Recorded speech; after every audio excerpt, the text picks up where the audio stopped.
Ang mga kwento natin ngayong araw ay ibinahagi sa atin ng mga katakip silim natin mula sa Antipolo. Simulan na natin. Madalas ako makinig sa PNT Stories kapag nagbabantay sa tindahan namin. Nalaman ko lang itong channel mo, Sir Dave, nang marinig ko kay Mama.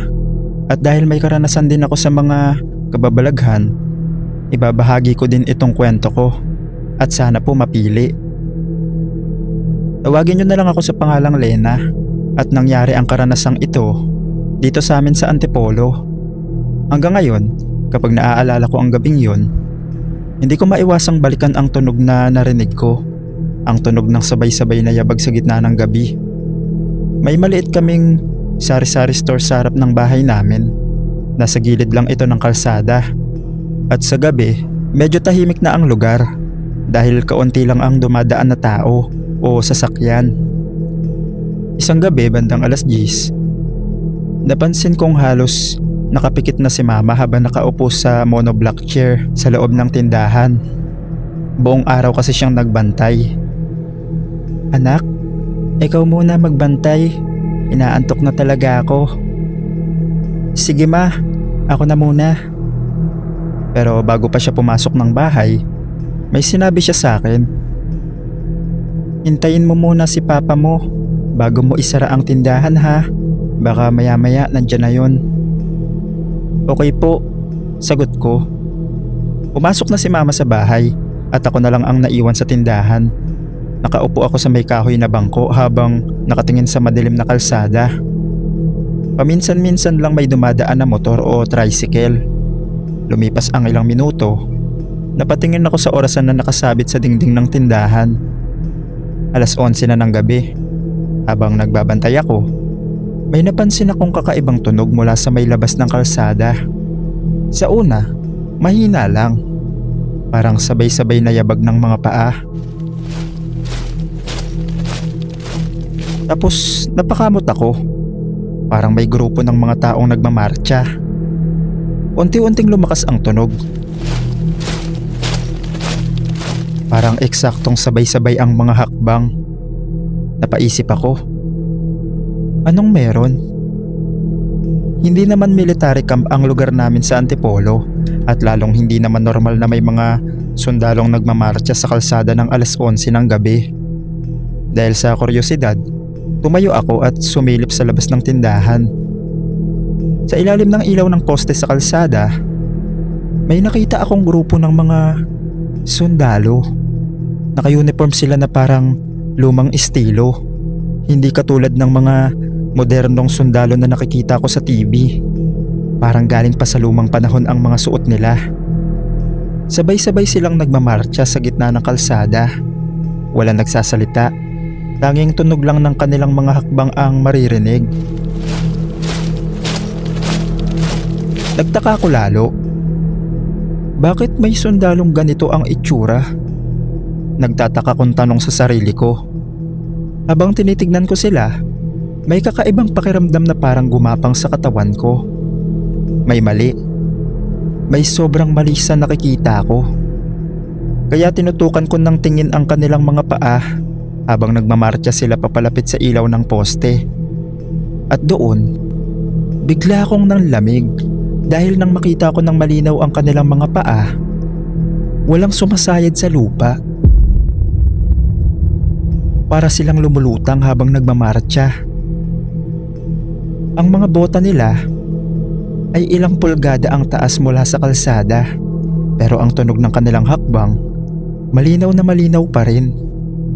At doon ko napagtanto ang isang bagay na nagpanginig sa buong katawan ko. Ang mga sundalong yun, hindi na tao.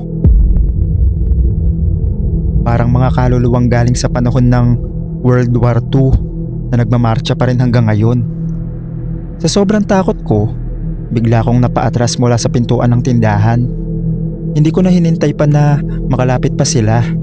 Mabilis akong pumasok sa loob ng bahay at iniwan ko ang tindahan na bukas. Halos hindi ako makahinga sa kaba habang nakasandal sa pinto. Ilang segundo lang ang lumipas, may kumatok sa pinto. Halos mapatalon ako sa gulat. Nanlaki ang mata ko habang nakatingin sa pinto. Pumasok agad sa isip ko ang mga kinakatakutan ko. Huwag naman sana. Dahan-dahan akong lumapit sa pinto. Nanginginig pa ang kamay ko. At bago ko pa ito mabuksan, may nagsalita sa labas. Anak, ako to, si papa mo. Napatigil ako. Boses nga ng papa ko. Dahan-dahan ko binuksan ang pinto. At doon ko nakita si papa na nakatayo sa labas. Mukhang pagod galing trabaho. Ba't bukas pa yung tindahan? Halika, tulungan mo na akong isara para makatulog na tayo. Sabi niya. Tahimik lang akong tumango at sumunod sa kanya palabas. Habang isinasara namin ang tindahan, hindi ko maiwasang tumingin sa kalsada kung saan ko nakita ang mga sundalo. Pero wala na sila. Tahimik na ulit ang kalsada. Parang wala nangyari. At kahit gustong gusto kong sabihin kay papa ang nakita ko, pinili ko na lang manahimik. Matapos yun, hindi ko naman na nakita ang mga sundalong yun sa mga sumunod na gabi. Pero hanggang ngayon, hindi ko alam kung bakit sila nagpakita sa akin.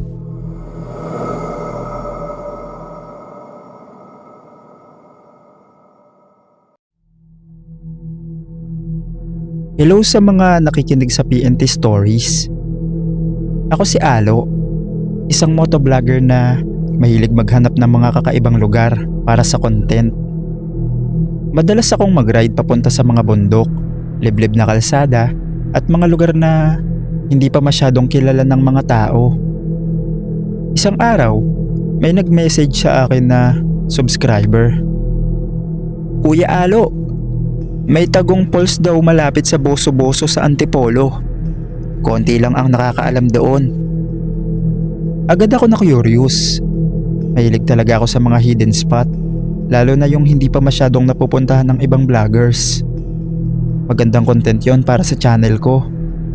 Pero may sinabi pang dagdag ang nag-message. Kuya, maganda daw dun.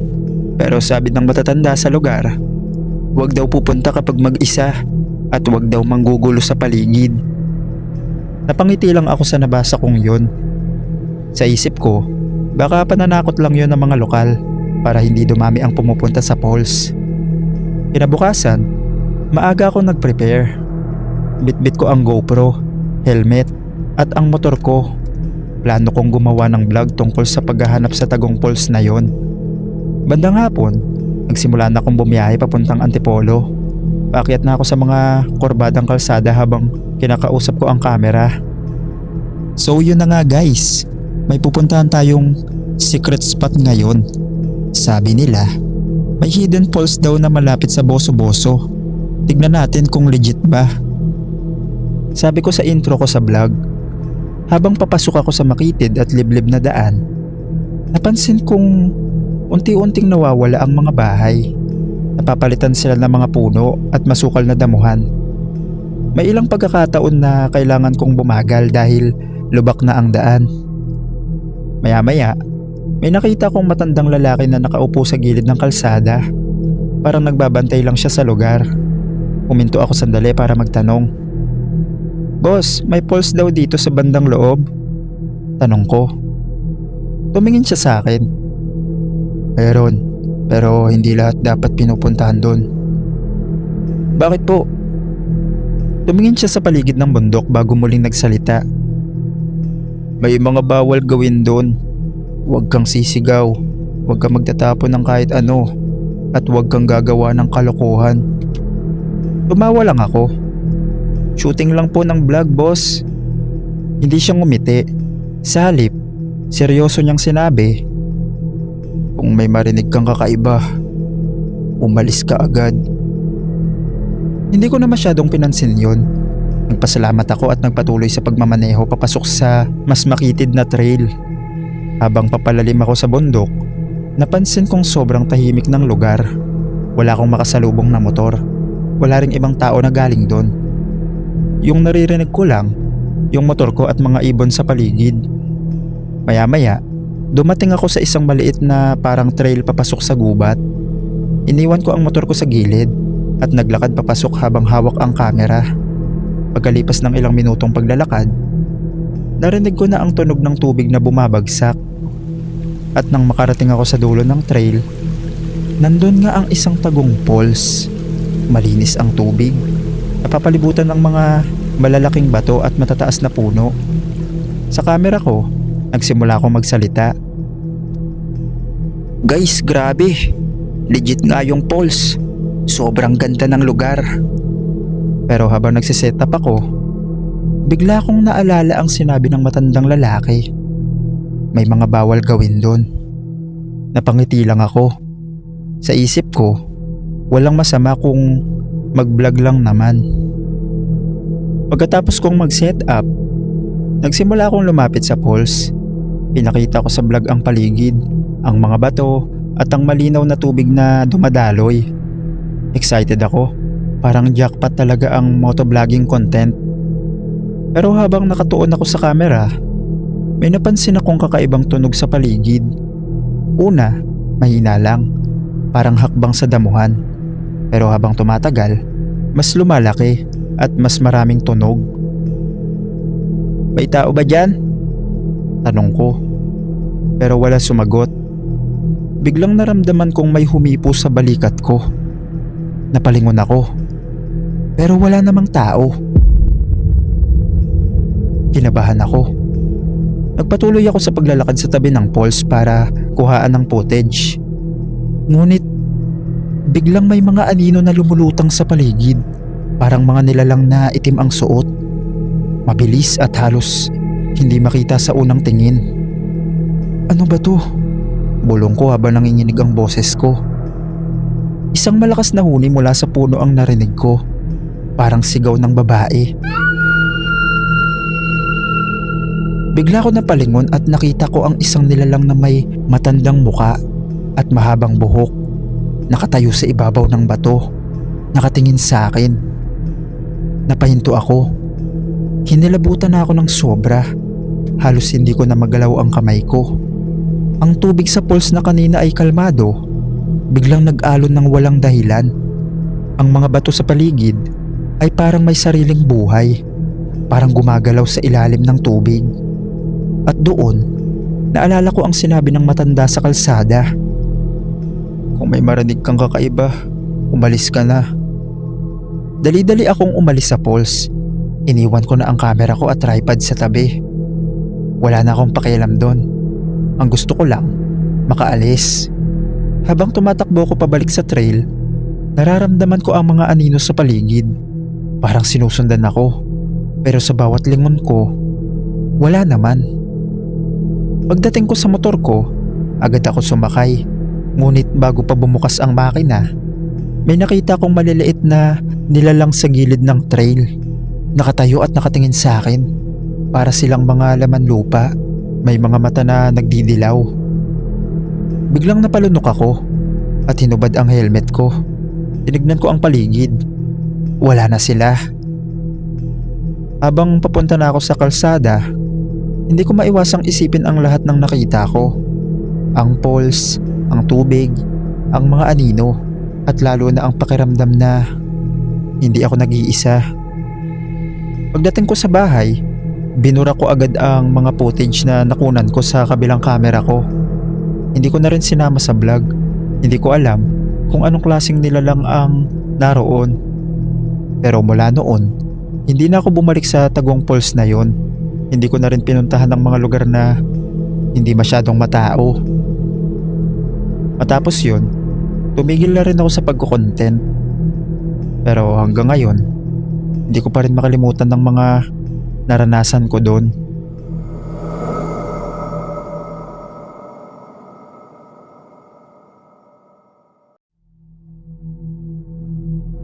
Gusto ko lang ikwento ang naranasan ko sa isang pasahero na hindi nagbayad noong gabing yon. Ako si Rogelio. Taxi driver ako sa Maynila ng mahigit 10 taon. At may isang gabi sa Antipolo na hanggang ngayon, hindi ko pa rin maintindihan kung ano ba talaga ang nangyari. Gabi na nun, bandang hating gabi, paakyat na ako sa Antipolo dahil may nagbook sa akin sa terminal. Tahimik ang kalsada. at malamig ang hangin. Kaunti lang ang sasakyan dahil oras na rin. Habang nagmamaneho ako sa isang madilim na kalsada, may nakita kong babae sa gilid ng daan na parang nahihirapang tumayo. Nakasuot siya ng itim na damit at halatang lasing dahil pasuray-suray siya. Huminto ako sa tabi niya at binaba ang bintana. "Miss, sasakay po ba kayo?" Tanong ko. Dahan-dahan siyang lumapit sa taxi. Nang makita ko ang mukha niya, maputi siya at mahaba ang buhok. Medyo namumula ang mga mata niya na parang pagod o talagang lasing. "Kuya, pwede po bang ihatid niyo ako?" Mahina niyang sabi. "Saan po?" Tanong ko naman. May itinuro siyang direksyon papunta sa mas liblib na parte ng Antipolo. Medyo nagtaka ako. "Sigurado po kayo doon?" Tumango lang siya at sumakay sa likod ng taxi ko. Habang nagmamaneho ako, napansin kong sobrang tahimik niya. Hindi siya nagsasalita. Paminsan-minsan, naririnig ko na lang ang mahina niyang paghinga sa likod. Sinilip ko siya sa rearview mirror.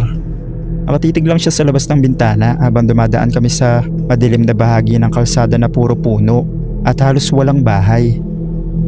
Pagkalipas ng ilang minuto, sinabi niya, "Kuya, dito na lang po." Huminto ako sa isang napakadilim na lugar. Halos walang ilaw, puro damo at puno sa paligid. Bumaba siya ng taxi. Akala ko magbabayad na siya, pero bigla siya naglakad palayo. "Miss, bayad po!" Sigaw ko. Hindi siya lumingon. "Miss, yung bayad niyo po." Bigla siyang tumakbo papunta sa madilim na bahagi ng lugar.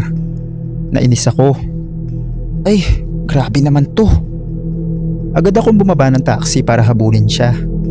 Hindi naman kalayuan ang tinakbo niya. Habang hinahabol ko siya, nakikita ko ang likod niya na mabilis na tumatakbo sa damuhan. "Miss, sandali lang. Bayad mo." Pero bigla siyang tumalon sa madilim na bahagi ng damuhan. At doon nangyari ang bagay na hindi ko makakalimutan. Sa gitna ng pagtakbo niya, parang nag-iba ang hugis ng katawan niya. Huminto ako. Nanlaki ang mata ko. Sa harap ko, ang babaeng hinahabol ko, wala na.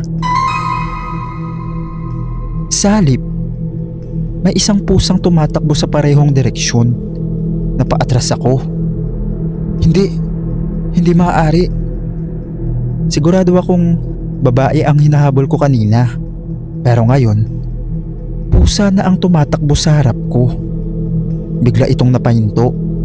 Dahan-dahan itong lumingon sa akin. Sa ilalim ng mahina at dilaw na ilaw mula sa malayong poste, nakita ko ang mukha ng pusang itim. At doon ako tuluyang nanlamig. Dahil habang nakatingin ito sa akin, parang bahagya itong ngumiti. Hindi ko maipaliwanag kung paano, pero malinaw sa pakiramdam ko na parang ngumisi ito sa akin. Para bang alam nito na natatakot ako. Sa sobrang takot ko, bigla akong tumakbo pabalik sa taxi ko. Halos madapa pa ako sa pagmamadali. Pagdating ko sa taxi, agad ako sumakay at pinaharurot ang makina. Hindi ko na nilingon ang lugar na yon. Dire-diretso akong umalis sa madilim na kalsadang yon sa Antipolo. Habang nagmamaneho ako pa uwi, nanginginig pa rin ang kamay ko. Paulit-ulit na pumapasok sa isip ko ang nakita ko. Ang babaeng lasing, ang pagtakbo niya, at ang pusang itim na lumingon sa akin. Hanggang ngayon, hindi ko pa rin alam kung ano ba talaga yon.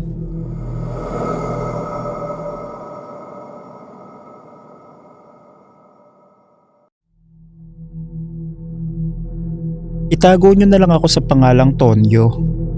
Isang simpleng street sweeper sa palengke sa Antipolo. Araw-araw, abala kami sa paglilinis ng palengke. Ang mga basurang naiwan, mga bulok na gulay, at mga kalat na naiwan ng mga mamimili. Ngunit isang gabi, nakaranas ako ng isang bagay na hindi ko makalimutan. Yun ay isang gabi ng Sabado.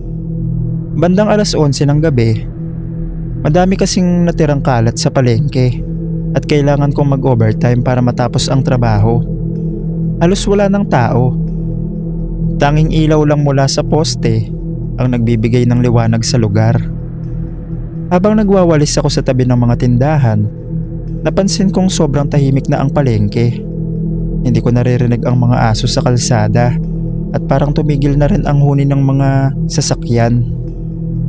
Sobrang tahimik naman, sabi ko habang hawak ang walis ko.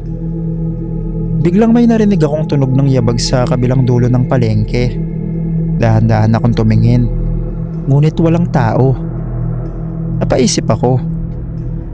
Pero nagpatuloy ako sa trabaho. Ngunit parang naramdaman kong may sumasabay sa bawat takbang ko. Paminsan-minsan, naririnig kong may kaluskos mula sa basurahan. Habang nagwawalis ako sa isang madilim na parte ng palengke, may nakita kong anino sa dulo ng tindahan. Parang may taong nakatayo at nakatingin sa akin. "Sino yan?" tawag ko. Habang lumalapit ako sa anino, bigla ito naglaho. Napalingon ako sa paligid. Walang ibang tao.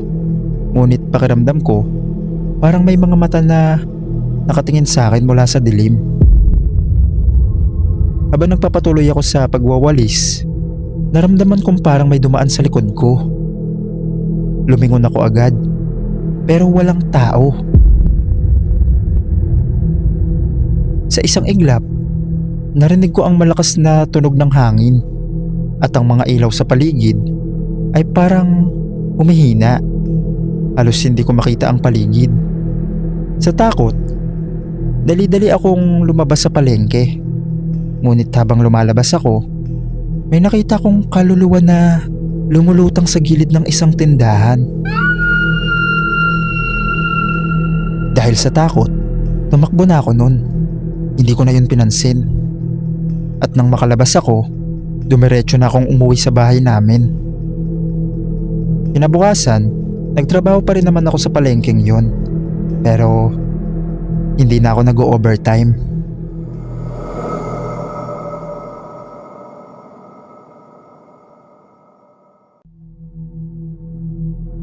Magandang gabi. Ako nga pala si Jepoy. Hindi ko alam kung bakit hanggang ngayon ayaw pa rin itong mawala sa isip ko kahit ilang taon na ang lumipas. Nagpunta kami sa Palawan para magbakasyon. 4 kaming magkakaibigan. Gusto lang mag-relax, pero ako yung tipo na naghahanap lagi ng lugar na hindi dinadayo ng turista. Yung tahimik, yung parang kami lang yun nandun. May nakausap kaming bangkero na pumayag kaming ihatid sa isang maliit na isla. Sabi niya, bihira raw may pumunta doon. Nang papalapit na kami, napansin kong walang ibang bangka, walang kubo, walang kahit anong senyales na may taong tumira ron. Bago kami bumaba, hinawakan niya ang braso ko. "Sir, bago magdilim, tawagin niyo na ako. Huwag kayong magpapagabi." Hindi siya tumawa, hindi nagbibiro. Tumango lang ako para matapos na. Pag-apa ko sa isla, agad kong napansin yung katahimikan. Wala akong makitang ibon. Kahit alon, parang mahina ang tunog. Naglakad kami paloob. Masaya pa nung una. Kuhaan ng litrato, tawanan. Hanggang sa may nakita kaming lumang kubo sa gitna ng mga puno. Wasak na bubong, bulok na kahoy. Pero sa buhangin sa harap nito, may mga bakas ng paa. Yung parang bago pa. Parang may naglakad doon. Huminto kaming 4. Wala nagsalita. Ako yung unang nagsabing, may tao siguro dito. Tinawag namin kung may tao, pero walang sumagot. Habang nakatayo kami, may narinig akong kaluskos sa loob ng kubo. Parang may paa na hinihila sa sahig. Sumilip yung kaibigan ko sa bintana. Bigla siya napaatras. May tao sa loob, sabi niya. Tumingin ako. Sa dilim ng kubo, may hugis ng tao. Nakatayo lang, hindi gumagalaw. Hindi lumalabas pero ramdam ko na nakatingin siya sa amin.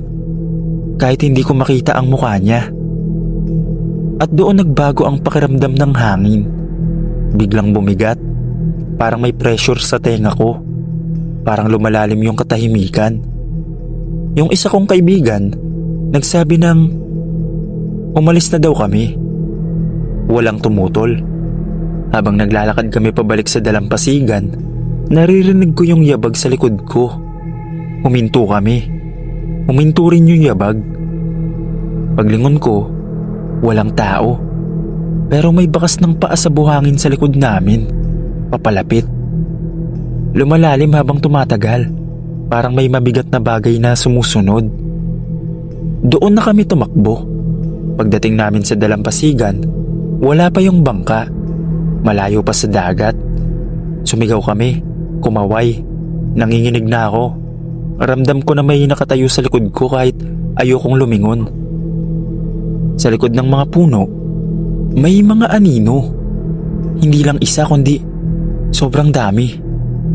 Nakatayo lang sila sa pagitan ng mga kahoy. Hindi gumagalaw pero palapit ng palapit. Hindi naglalakad. Para silang lumulutang. Sumigaw yung kaibigan ko.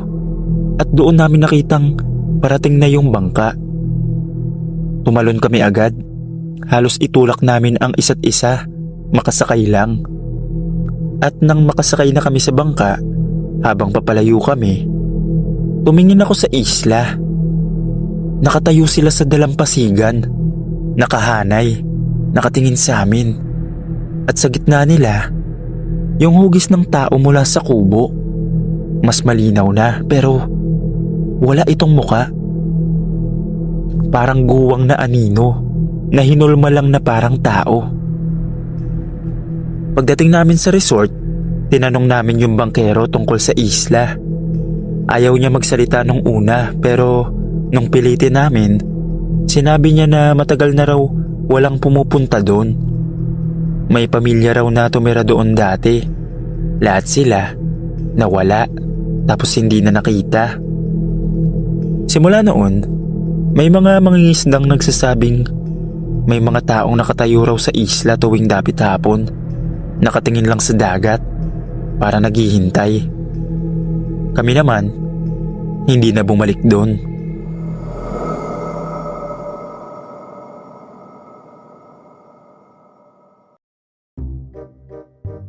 Shoutout naman tayo mga katakip silim. Pa-shoutout po, listening from Pampanga. Mula kay Marpel Reyes. Hi Sir Dave, pa-wash out. Tahimik na nakikinig lagi sa new uploads nyo. From Al-Wadi, Riyadh, Saudi Arabia. Salamat. Mua chup chup. Galing naman yan kay Jeff Celeste. Pa-shoutout po, Gigas Aquatics. Nakikinig kami habang nagwa-water change ng mga aquarium. Galing naman yan kay OG Gaming 2K18.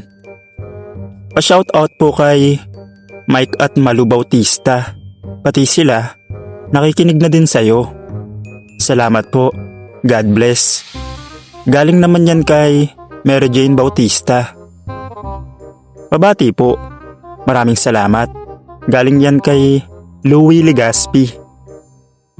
Hi sir, silent listener po ako. Pa-shoutout po, si Princess ng Antipolo. Ayan na, okay na yan ha. Pa-shoutout po Sir Dave. Pati na rin po ang kawork kong si Ate Sol. Pampawala po ng antok ang mga horror stories nyo while working. Thank you po. Galing naman yan kay Joanna Elego. Yun lang naman. Sa mga nais pang magpa-shoutout, comment lang po kayo para sa mga next upload natin, ma-shoutout ko kayo.